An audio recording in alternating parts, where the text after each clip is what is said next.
The first piece of evidence we need to show is brotherly love. Look back at the scripture right there. A very short, 4 words. Let brotherly love continue. Now, brotherly love is that concept that appears throughout the Bible, but it's a specific word for the New Testament. In fact, it appears 5 times, and it's a word that you're going to be very familiar with. Brotherly love is where we get our Greek word Philadelphia from. And it's only used 5 times in the New Testament. But it's that word of brotherly love. And brotherly love in the ancient Christian literature means to treat others as if they were your own family. They were to treat one another as your own family. Now, brotherly love in the ancient Christian literature means to treat them as their family, but it also means to like another person and to want the best for that individual. So put those together. So brotherly love within the church context is to treat one another as if they are family. And then at the same time, to care so much about them that we want the best for that individual. That's what brotherly love is. And brotherly love, that Greek word phileo, which there's four words for love in the New Testament or in the Bible as a whole. But there's 4 Greek words.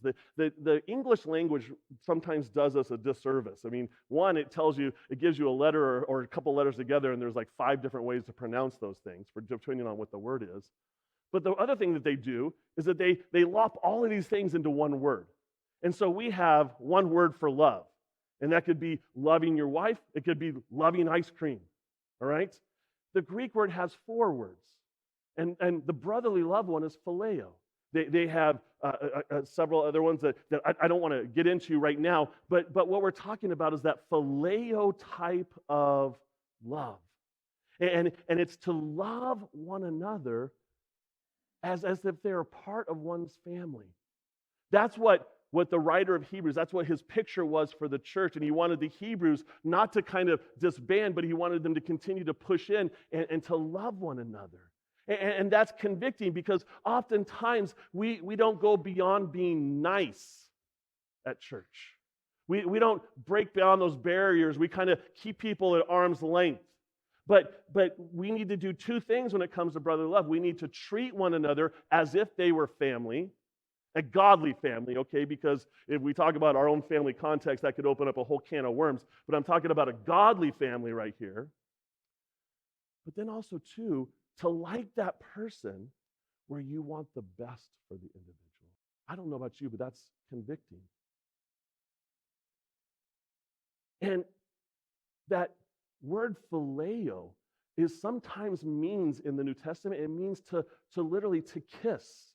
It's a way to show close friendship. And so we're going to practice that right now. So turn to the person right next to you. No, I'm just joking. I'm just joking. And that kind of love is never used for the love of God or for romantic love.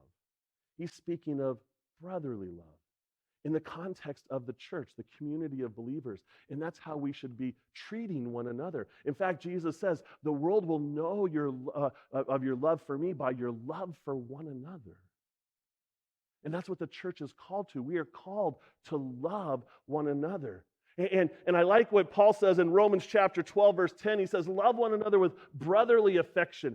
Outdo one another in showing honor. And so we are called to love each other with that brotherly affection. But I like also too what it says outdo one another in showing honor.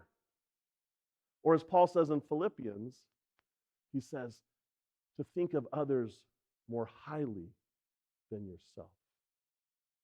That's what brotherly love. And we're not only encouraged to live peacefully with one another, but we're to have that affection. And so it begs the question, is there evidence of brotherly love in your life? Is there evidence? Would you be convicted if you were brought up on charges of your faith that you were loving your brother? Now, it sounds ridiculous, but in the church context, it's really not.